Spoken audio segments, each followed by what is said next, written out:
Mayong buntag mga igsoon, pabilin ta sa pagbarog ug atong ablihan ang atong Biblia diha sa Salmo kapitulo 103 ug bersikulo 19. Ug ato kining dunganan sa pagbasa, bersikulo 19. Gipahiluna sa Ginoo ang iyang trono didto sa langit ug naghari siya sa tanan. Ug ato pong ablihan ang atong Biblia diri sa Daniel kapitulo 2 bersikulo 20 hangtod sa 22. Siya miingon, dalaygon ang ngalan sa Dios hangtod sa kahangturan, kay iya man ang kaalam ug ang gahom. Siya ay nagbuot sa dagan sa panahon, papaon niya ang mga hari ug lain na usab ang iyang paharion. Gikan kaniya ang kaalam sa mga maalamon ug ang kahibalo sa adunay panabot. Ipadayag niya ang tulokibon ug tinagong mga butang. Makita niya ang gitabunan sa kangitngit ug ang kahayag anaa kaniya. O ato pong ablihan diri sa Mateo kapitulo 6 bersikulo 31 hangtod sa 34. Busa ayaw kamo kabalaka kung asa kamo kanon o imnon o bisti. Kining mga butanga mo gitinguha kanunay sa mga dili magtotoo. Ang inyong amahan nga atua sa langit nasayod na nga nagkinahanglan kamo niining mga butanga. Apan labaw sa tanan, paharian ninyo ang Dios ug pagkinabuhi kamo uyon sa kabubuton o ang ubang mga butang ihatag ra niya kaninyo. Busa ayaw kabalaki ang mosunod nga adlaw kay may kaugalingong kining suliran. Ayaw na pun-i ang suliran sa matag adlaw. Amen. Praise God. Nalingkod ta mga igsoon. Maayong udto sa tanan, hingnay mong tapad, nalipay ko nga nakakaron. Okay, atong gi-welcome ang tanan sa ngalan sa tumbuhi nga Dios ug ang tanan nga mga kaigsuonan nato nga miduyog pag simba sa Ginoo diri sa atong nasod sa Luzon, Visayas, Mindanao ug sa ubang nasod naaman sila sa kamad-an o kayutaan.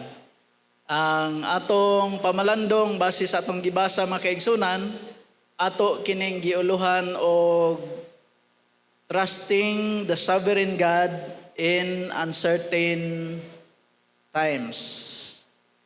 Ang pagsalig sa makagagahom nga Dios sa panahon nga dili nato masiguro. Magampo ta. Balaan o gamhanan nga Dios, daghang salamat sa imong presensya, sa imong taliwala. Salamat nga ikaw lamang ang Dios nga labing gamhanan angay yukbuan simbahon. Salamat nga tinubdan ka sa among kinabuhi, kusog o gininhawa. Naghiusa kami karon aron ikaw among mapasidunggan, among masimba diha sa espiritu sa kamatuoran. Tuguti nga ang pulong nga among pamalandungan maglig-on sa among pagsalig kanimo, taliwala sa dili sigurong kahimtang sa among panahon. Panalangin ang matag usa o giyahe o Dios pinagi sa lamdag sa balang espiritu. Sa ngalan Jesus. Amen. Pila na to mga igsoon nakasuway o kanang naglibog bitaw ka nga wala nakakahibalo unsay imong buhaton tungod kay daghan ang imong giatubang nga problema. Ilay nakasuway ana. Tingali mga kaigsunan, tungod ni ana, dunay mga kausaban sa imuhang pangandoy, kausaban sa imong plano, tungod sa mga problema. O atong mahinumduman nga si Santiago, base sa ihang sulat sa Santiago 4:13 ngadto 14, nag-ingon siya nga kamo nga nag-ingon nga today or tomorrow we will go into such and such a town, yet you do not know what tomorrow will bring. Wala ta kahibalo unsay mahitabo sa ugma, unsay dagan sa ugma. Sa ato pa dili di ta makapangandak unsay atong mingon siya, di ta makapangandak kay wala ta kahibalo, no? Unsay mahitabo sa umaabot. Ang Salmo makaigsunan mao nang mingon diha sa chapter 90 verse 12 nga So teach us to number our days, that we may get a heart of wisdom. So nag-remind ni nato mga kaigsunan na ang kinabuhi, nagpahinumdom kini nga magkinabuhi kita nga maalamon tungod kay dili nato makontrolar og masiguro ang ugma. So unsa may pagtulunan nga atong angay tukion ining buntaga. If we are going to ask, is life uncertain? Base sa James chapter 4, 13 to 15, masiguro ba nato ang atong ugma? Makontrolar ba nato ang atong ugma? Mengon si James nga dili ta ka kontrolar, di ta ka siguro sa atong ugma. Pero kung naa ang Dios sa imong kinabuhi, kahibalo ka og asa ka paingon. Amen? So mga kaigsunan, if we are going to trust God in uncertain times, we must first understand and acknowledge kinsa siya, who God is. Mao nang na ang unang verse diri sa Daniel chapter 2 verse 21 nga ang unang importanteng punto, dunay upat ka importanteng punto nga ato ang hisgutan karon. Una, God must be our sovereign ruler. Importante nga atong ilhon nga ang Dios maoy atong labaw nga magbubuot. Atong ilhon nga ang Dios, He changes times, seasons, He removes kings and sets up kings. Matod pa ni Daniel mga kaigsunan nga sa iyahang pagdawat sa pagpadayag sa Ginoo, human maglisod ang hari sa Babylonia pagtag-an unsa may kahulugan adtong iyahang damgo kay wa man gyud masulbad, wa man gyud kaila. Pero sa diha nga ipatawag niya si Daniel mga kaigsunan, God revealed to Daniel right in the middle of political chaos that He is still in control. Pila na to nagtuo nga God is in control. Bisag dunay mga kasamok nga nahitabo karon mga kaigsuonan, atong giila nga ang Dios maoy labaw nga makagagahom nga nagbuot, nagkontrolar base sa atong gibasa sa libro sa Daniel kapitulo 2 bersikulo 20 ngadto sa 22 nga si Daniel nagdaig sa ngalan sa Dios tungod kay ang Dios mao'y tinubdan sa kaalam o gahom. Siya mo'y nagbuot sa dagan sa panahon. Siya mo'y mupapha sa mga kaharian sa kanasuran. Siya po'y mupahiluna sa mga pangulo sa kanasuran. Mao nang ang word nga sovereign nagkahulugan o a power that possesses the highest authority. Ang matod pa sa Cambridge Dictionary o a supreme ruler possessing supreme or ultimate power. Matod pa sa Free Dictionary nga word nga kahulugan sa sovereign. Siya mo'y pinakalabaw, pinakataas. Ang Dios mga kaigsunan dili matupngan sa iyang pagkagamhanan. Siya atong giila nga labaw, nagkontrolar sa tanang dagan sa panahon. Amen ba? Nagingon ang Psalms 103 verse 19, the Lord has established His throne in the heavens, and His kingdom rules over all. Na ang Dios maoy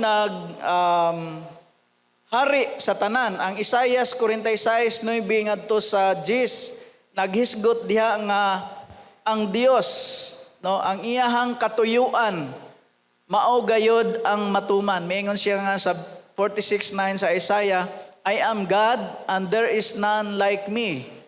Sa verse 10 nagingon siya, my counsel shall stand and I will accomplish all my purpose. So if God controls all events, then trusting Him is the only reasonable response nga atong mahimo ingon nga mga anak sa Dios. Sa wala pa ko nagpastor makaigsunan, biyahe ko og Bali, Indonesia, mag-attend og kanang disaster preparedness. Pag biyahe na mo gikan sa Manila padong sa Jakarta, ibalhin na pod mi og gamay nga eroplano, 45 minutes from Jakarta ngadto sa Bali, Indonesia. Isla na siya, mura og Lapu-Lapu. Pero makaigsunan, tunga-tunga sa mong biyahe from Jakarta to Bali, mao daytong panahona nga pagbuto sa bulkan, mao tong ang time na mo nga atong panahona nangaon mi mo pag hatag og snacks, mao tong ang eroplano mikalit og murag nalusno bitaw mga igsoon nga ang among mga giinom, ang mga gikaon nga lagpot. So ni ana ang among lingkuranan, ni ana, so ang mga pagkaon ni ana pod, murag ni saka ba tungod sa kakalit. Kasagaran sa mga pasahero, hadlok yung kaistanan. Apil ko pagkahadlok makaigsunan niko. Makatugpa pa baka taani sitwasyon na. Porte ginamong hadluka. O hibalo ko makaigsunan nga apil po sigurong piloto ato pagkahadlok, pero maay gyud siguro to nga piloto kay nakatugpa ra man gyud mi. Pero unsa ka kung pasahero ka ato makaigsunan niya, nahibalo ka nga ang nagkontrolar sa tanang sitwasyon sa kinabuhi sa panahon. Mao ang Dios, mao'y piloto niya, pasahero ka. Kahibaw-an nimo nga siya mo'y tag-iya sa imong kinabuhi, siya'y nagkontrolar sa tanan, siya'y piloto. Bation baka po nimo ang kahadlok? Tingali makaigsunan, sa tawhanon mahadlok ta, pero kung ang Dios mo'y atong piloto, nga mo'y nagkontrolar sa tanan, lahi ang atong pagbati. Kung nailhan nato nga ang Dios, ang labing gamhanan, mao'y nagkontrolar. Amen? So, unsa may atong makatunan nini nga importante nga we must stop trying to control what only God can control. Atong i-surrender ang atong mga kabalaka kabahin sa atong kaugmaon. Pangutan na imong tapad og unsay imong kabalaka bahin sa kaugmaon. Ang imo bang ekonomiya, imong pangandoy, imong pamilya, doon na tayo mga kabalaka, no? So, unsa may mga sitwasyon sa imong kinabuhi nga you are trying to control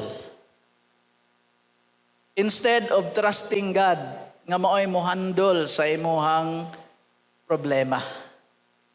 Doon na ba'y mga sitwasyon sa imong kinabuhi nga gusto nimong i-control niya karon paggubat sa Iran murag naepektuhan ang imong plano? No? So, the world may be out of control but God is never out of control. Amen? Posible ang kalibutan, dili na to makontrola. Kung masamok na ang kalibutan o muabot na ang nagkalain-laing dako na ang gubat sa kalibutan, yan naapay mga kalamidad, naapay baha, naapay bagyo, naapay linog, naapay gubat, unsa na lang. Pero importante nga tuuhan nato nga ang Dios maoy nagkontrolar. He is in control of all circumstances. His purpose cannot fail, no? So God is in control of everything. But that raises another question. If God is sovereign over the world, ang pangutana nga, nagpadayon pa ba ang Dios nagatiman nimo karon or nako karon? Nakapangutana ba ka? The answer is yes or no. Pangutana imong tapad, nagatiman ba ang Dios nimo karon? Or nangutana ka, Lord, kung imo kong giatiman, nahubsan lagi akong sudlanan sa bugas. Nabay nangutana na. So mga kaigsunan, may problema ka og wala, atong gituhan nga naa ang Dios nagpadayon sa pag-atiman sa atong kinabuhi. Mao nang ang ikaduha nga punto nga makita nato sa Mateo 6 nga God must be our sure provider. Importante nga atong saligan og ilhon nga ang Dios maoy imong magsasangkap sa tanang panginahanglan. Amen ba? So, ang panahon nga si Ginoong Hesus nakigsulti sa iyang mga tinun-an, iyahang gimanduan ang mga tinun-an nga mingon siya, do not worry. Ayaw og kabalaka. Pangutan na imong tapad, unsay kasagaran nimong kabalakan sa kinabuhi?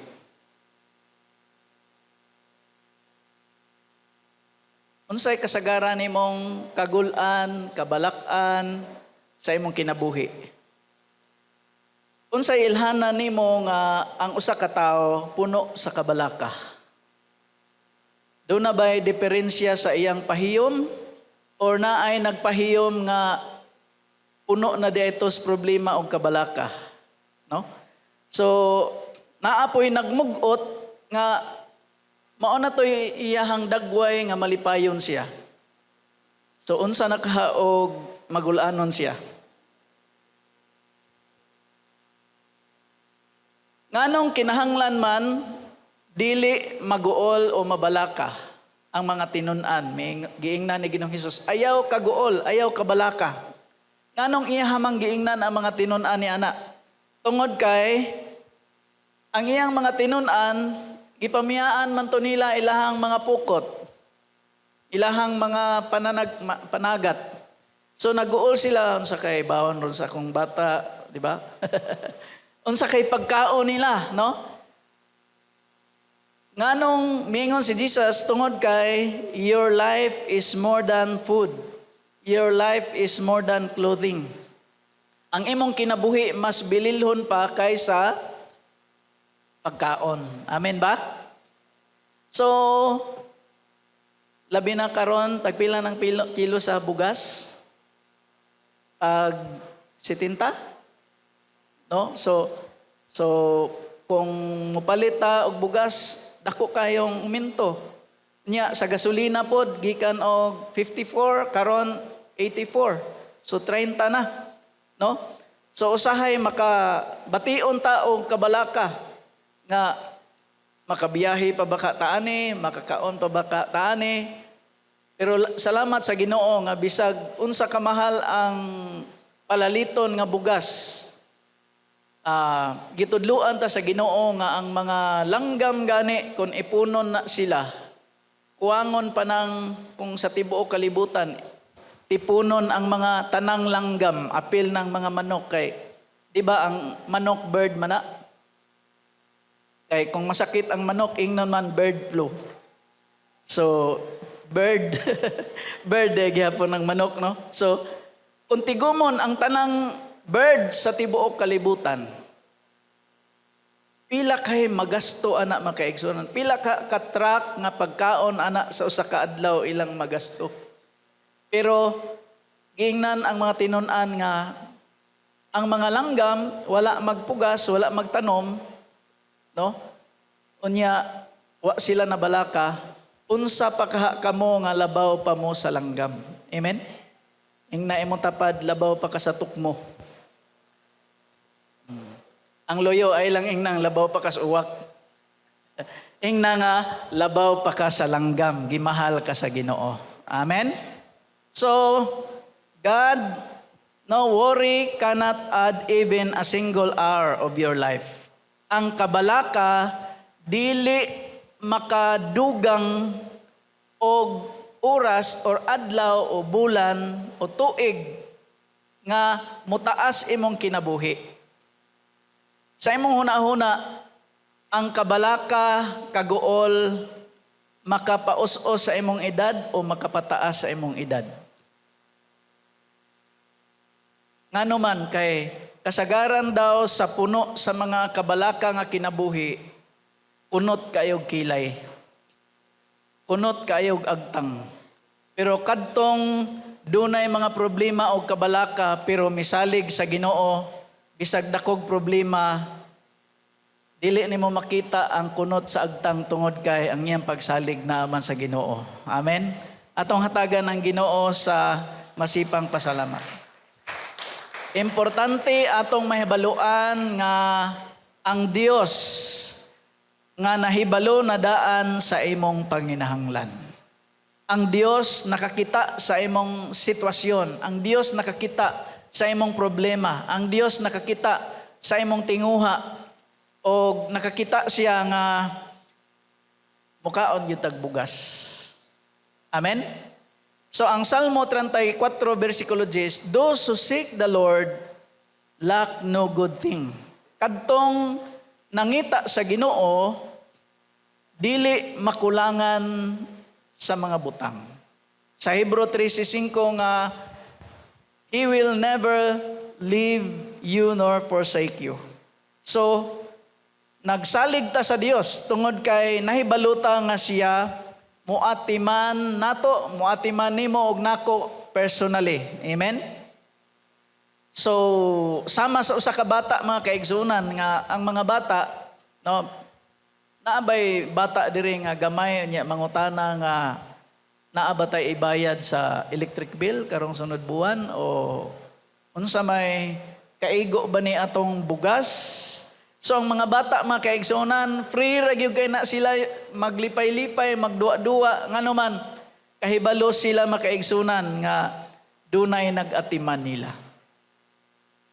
Sa atong sitwasyon diri sa kalibutan, tingali wala kay earthly father o ginikanan pero hinumdumi nga dili ka orphan. Amen? So, remember nga ikaw mga igsoon, you are not an orphan, you have Heavenly Father. Pila na to, doon na Heavenly Father. O mauna siya mga kaigsunan nga replace worry with prayer. Depend on God, not your own resources. Depend on God, not your torko friend. Ang pangutana is, are you trusting your resources or people or God as your ultimate provider? So God does not ignore your situation. He is already working in it.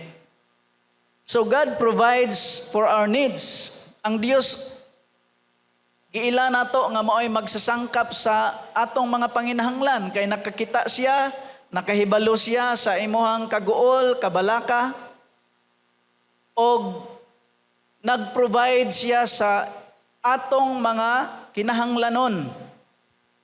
Kay siya may nag-ingon nga ayaw mong kabalaka. Mao na ang unsa may danger, dunay danger mga kaigsunan. We can receive His provision but still misplace our priorities. Posible nga daghan kayo tag nadawat gikan sa Ginoo. Pero mga kaigsuonan,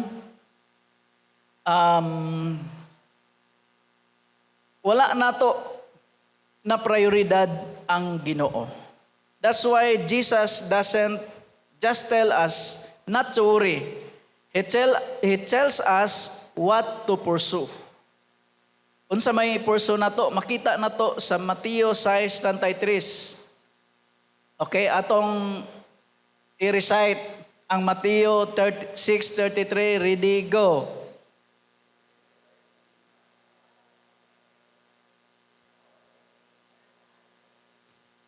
Okay, unsay command ni Jesus? Seek ye.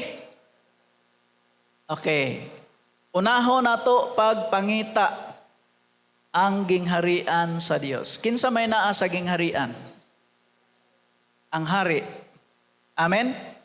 Wala siya moingon nga unahon nato pagpangita ang butang sa gingharian, kundi ang gingharian sa Dios. Nagpasabot diha mga kaigsunan nga ang Dios importante nga mauna nato. God deserves first place in your life. Ang Ginoo, angayan siya nga maoy mauna sa atong kinabuhi. Kung ang Dios una, ang tanan musunod ra sa hustong lugar. Kana bitawng sama sa usa ka panudlanan or usa ka dako nga garapon.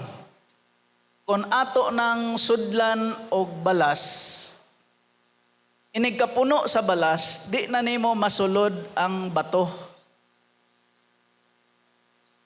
Di na nimo masulod ang graba.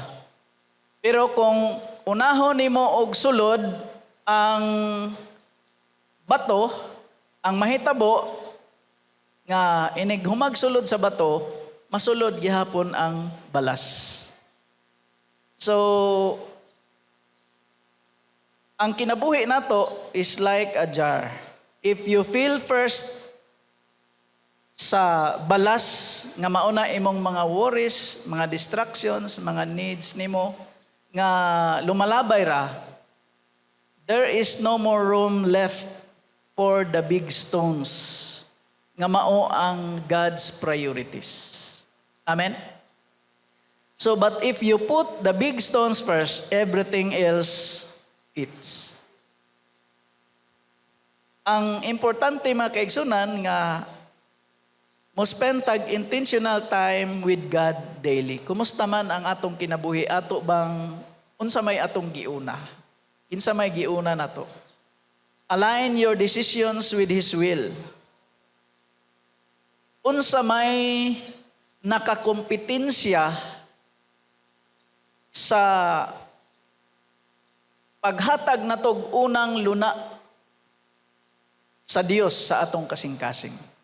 Doon na ba'y mga nakakompetensya nga dili nato ma-prioridad ang Ginoo sa atong kinabuhi?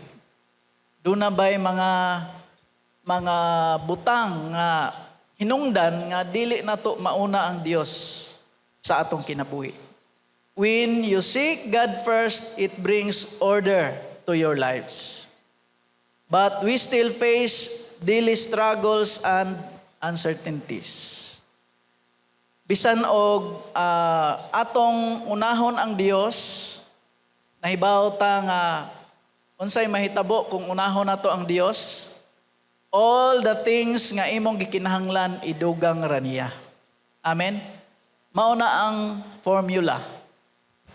Ang formula nga unahon nato ang Dios ay ang gingharian plus His righteousness equals all things will be added unto you. Pero kung masayop gani ang formula nga unahon nato ang all things plus ansa man kingdom, nasayop na ang tubag. Pero importante nga masubay nato ang formula sa Ginoo. Amen?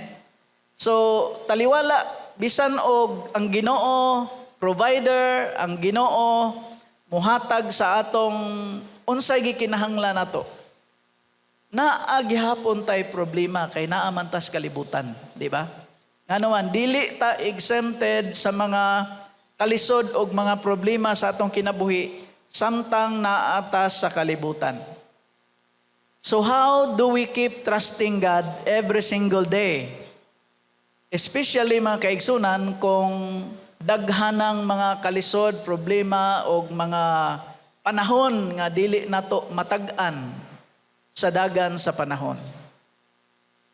Ang uban sa atong nasod karon nabalaka na kay gawas nga ni mahal ang gasolina, ni mahal ang bugas.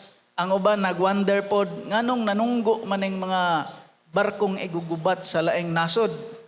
Naa sa Manila, naa sa Palawan, naa sa Cagayan, naa na po'y niingon nga naa diri tulay nga wa man ni sa una. So mo tumaw mga kaigsunan ang mga pangutana. Ang uban mahibuong o mabalaka nga di ba kaha mulapad ang gubat. So kung mulapad na ang gubat, masira ang mga tindahan, bisag naatay kwarta, asam ta palit. Tunay nagingon nga, mananom na lang tag kamuti daan ron. O mananom na lang tag mga utanon. Ay pastor ni adto dito sa bukid kay manguma siya. No? Wa pud noon siya ni sulti nga pangandam ni sa maabot. Pero makaigsunan bisag nahibaluta nga si Ginoong Hesus hapit na mobalik. Unya nahibaluta nga siya gamhanan, nahibaluta nga siya provider. Nahibaluta nga unsay gikinahanglan nato iyang idugang pero duna gihapoy mga problema. Tinuod ba? Kinsa man kuno way problema be mo isas kamot. Murag ako ra gid usa. So, unsa may atong himuon? Mao ning ikaupat mga kaigsunan nga God must be our sufficient grace provider. Importante nga atong dawaton i-acknowledge nga ang Dios maoy atong ilhon nga siya ang Dios nga magsasangkap sa iyang igong grasya. Ang Dios dunay igong grasya. Unsa man ang word nga grace? Sa Griego nga charis nagpasabot na siya og unmerited favor. Pabor nga gikan sa Dios nga iyang gihatag nga wala nato hagui. Tungod sa grasya sa Dios. Gisulti ni Apostol Paul mga kaigsunan nga ang grasya sa Dios nagdagaya. Ang Exodus mga kaigsunan chapter 16 ang hinubay sa panahon ni Moises, Exodus kapitulo 16 versikulo 4 nag-ingon mga kaigsunan nga ang Ginoo maingon kang Moses, magpaulan akog pagkaon alang kaninyong tanan. Unsay gisulti sa Dios? Magpaulan akog tagsa kasakong ivory. Lion ivory? Okay, nag-ingon siya, magpaulan akog pagkaon sa pipila ka buok. Unsa maingon niya? Para kaninyong tanan. Sa ato pa, ang provision sa Ginoo para gid sa tanan. Ang provision sa Ginoo iyang gisaad para sa mga anak sa Ginoo.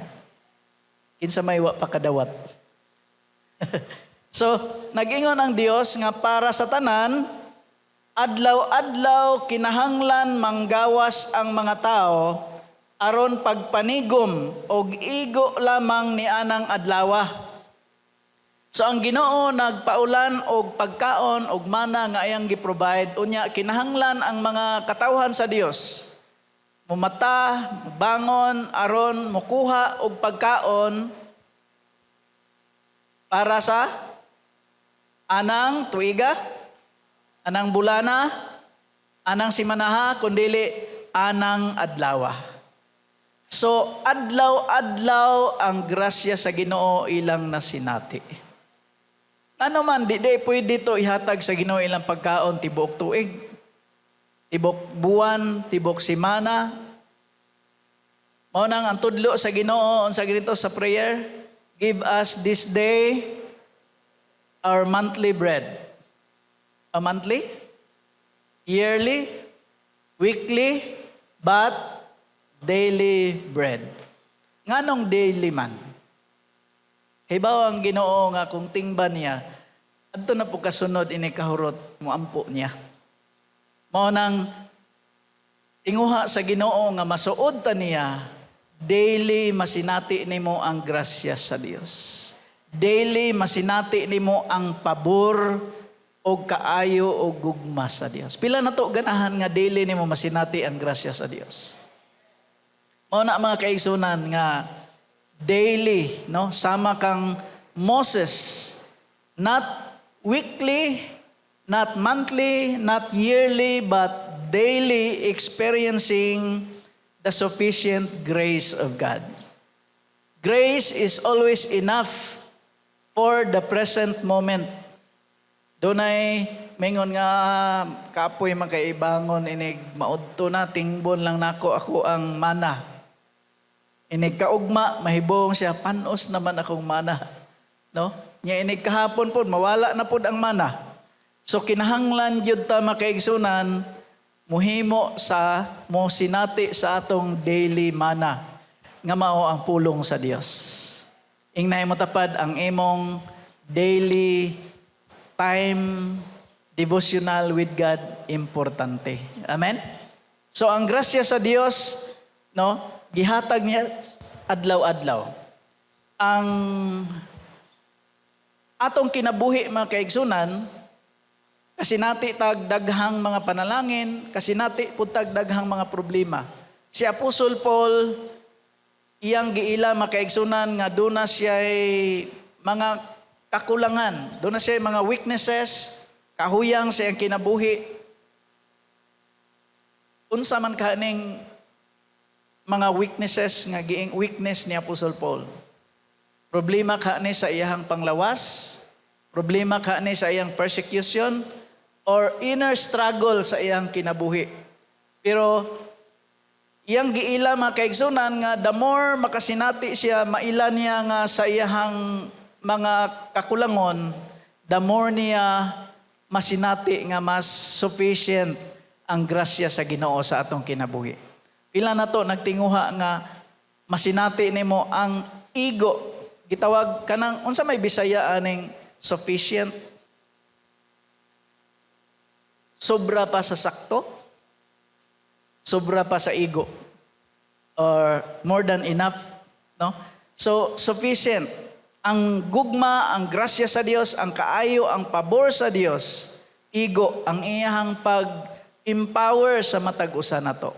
Taliwala sa atong mga weaknesses. Pila na to nakasinati nga dunay panahon sa imong kinabuhi nga bation nimo ang kaluya. Si Ma'am Glendale naman ako nakita. Doon na ba yung mga sitwasyon sa imong kinabuhi nga tungod sa mga problema, kalisod, panginahanglan, physical problem, emotional, relational problem, economic problem, o bation nimo makaigsunan nga ma-weaken ta, maluya ta, mura ta og cellphone nga nalubat. Mao nang panahon na nga nagkinahanglan tag empowerment aron the more nimo masinati ang grasya sa Dios. Amen. So ang dili ka makaingon nga mag-charge ko karon para sa sunod semana. No? Ang atong charging is adlaw-adlaw, di ba? Ngano man, inig kahapon malubat naman ta. Ang utan na imong tapad, pila na lang ka percent ang imong strength. Pila na lang ka percent ang imong kadasig. Mga kaigsunan, ang grasya sa Dios available. In the same way, God gives you enough grace for today. Come back again tomorrow for more of His sufficient grace. So focus on today, not tomorrow's worries. Trust God daily, step by step. Ang pangutana nga, are you overwhelmed by tomorrow because you are not trusting God for today? So, God does not give tomorrow's grace today. He gives today's grace today. Amen ba? So, we have seen who God is and what He does. But now the question becomes, what should our response be? Importante nga mosalig ta sa atong Dios nga labing gamhanan, magbubuot atong magsasangkap tinubdan sa grasya. Tungod kay siya kasaligan. Ang tanay mo tapad, kinsay imong gisaligan karong panahona. Panahon sa kamahal sa palaliton, panahon sa ongoing nga gubat, uncertain unsa pay mahitabo sa ugma. Pero kung naa ka ni Kristo, sigurado ka nga kung mobalik siya, muubanjog ka. Mo nang importante. Pero sa dagan sa atong panahon diri sa kalibutan, dili na to makontrolar. ang dagan sa atong kinabuhi, sa atong pamilya, sa atong negosyo, dili makontrolar kay naara gyud sa kamot sa Ginoo. Maunang ang ato is surrender, salig nato sa Ginoo kay ang Dios takos kasaligan. Manindog ta mga kaigsunan.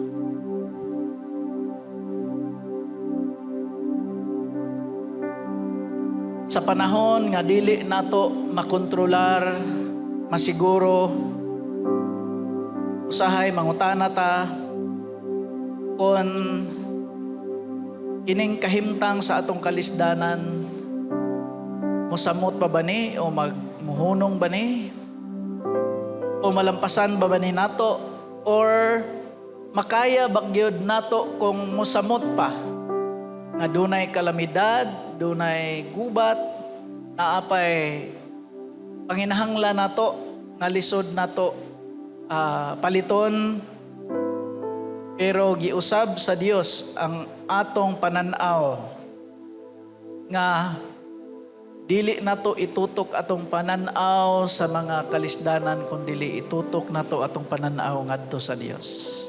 Ngano man kasaligan ang Dios nga gamhanan imong gialagan. Makadeklara ba ka nga kasaligan ang Dios? Yang gi-shift ang atong focus from the future worries to Himself.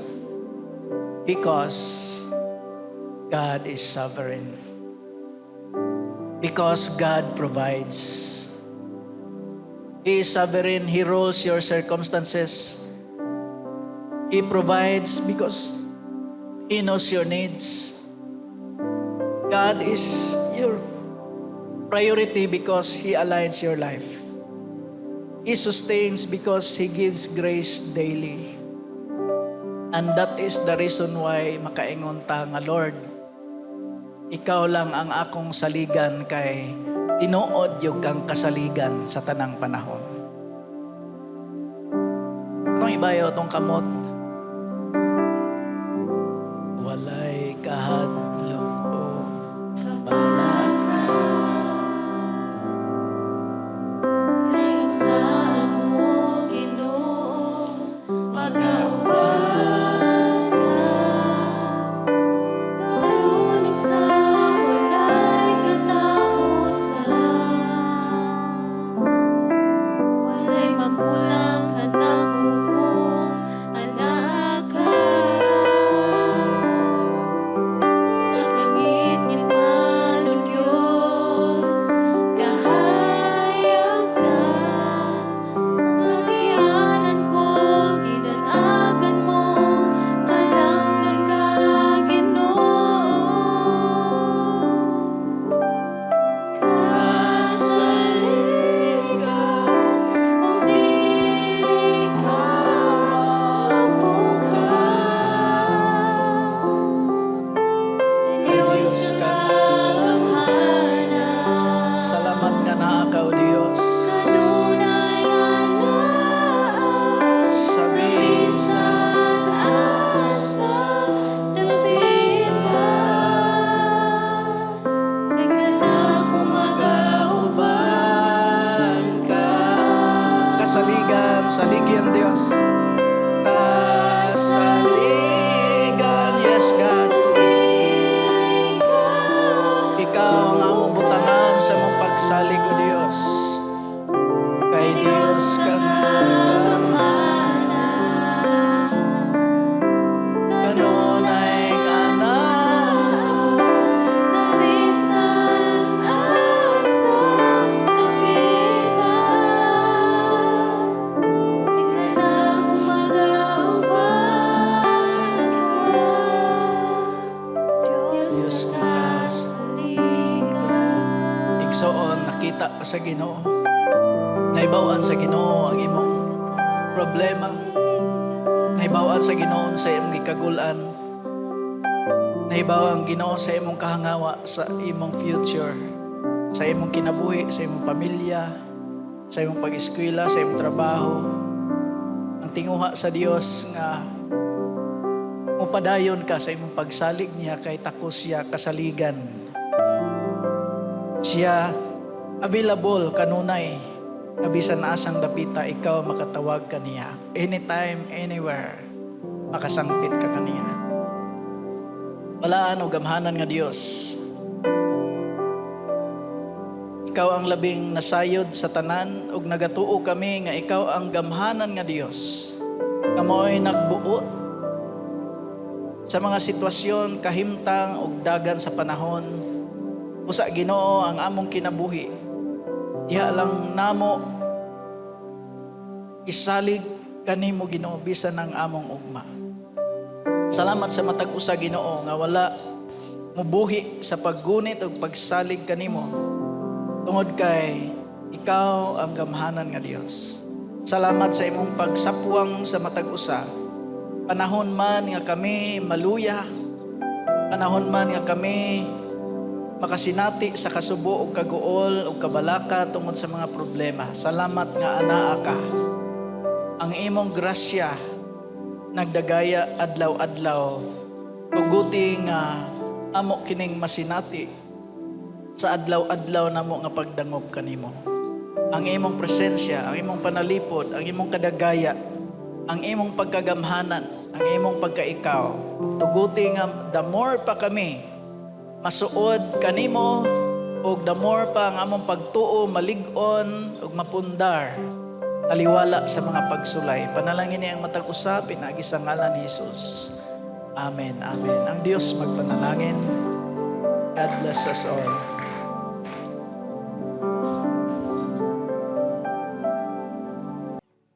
Daghang salamat mga igsoon sa atong mga announcements. O sa dili pa ta mag-closing prayer, naabay karon pa nakabisita sa atong iglesia. Atong gi-welcome ang first time. Welcome Ate Beth. Dili na siya first time pero mo ni karaan nato nga alagad sa Ginoo dinhi sa simbahan, nalipay ta nga naa siya. Okay, sa atong pagpasalamat sa Ginoo igsoon, I know nga daghan pa kay tag mga gustong i-share. Pero niabot naman ang atong oras, ato na lang i-text. Okay, magpasalamat ta sa Ginoo. Hallelujah. Thank you, Jesus. Atong ibayaw atong kamot nga to sa Dios. Balaan o gamhanan nga Dios, kami mapasalamaton sa imong presensya. Salamat nga ikaw anaa kanunay Ginoo. Ang Dios nga labing gamhanan nagkontrolar sa kasaysayan sa mga kanasuran o kalibutan. Unsa man ang mga panghitabo karon nga dili namo makontrolar. Ang among future sa among ekonomiya, sa among mga panginabuhian dili namo mabana-bana tungod kay ikaw lamang ang nagkontrolar ni busa kami tanan Ginoo musalig lamang gayod diha kanimo. Adlaw-adlaw ang imong grasya, ang imong kaalam, among sination ug ang imong presensya. Mamauli kami nga puno sa kalinaw, masaligon nga kasing-kasing nga ikaw anaa kanunay andam nga mosapwang sa matag usa. Ikaw ang Dios nga amo ang takos, gamhanan nga kasaligan. Mamauli kami nga malipayon pinaagi sa gugma samahan sa grasya ni Ginoong Hesus ug pakigdait sa balang Espiritu. Ang tanan mag-ingon, Amen.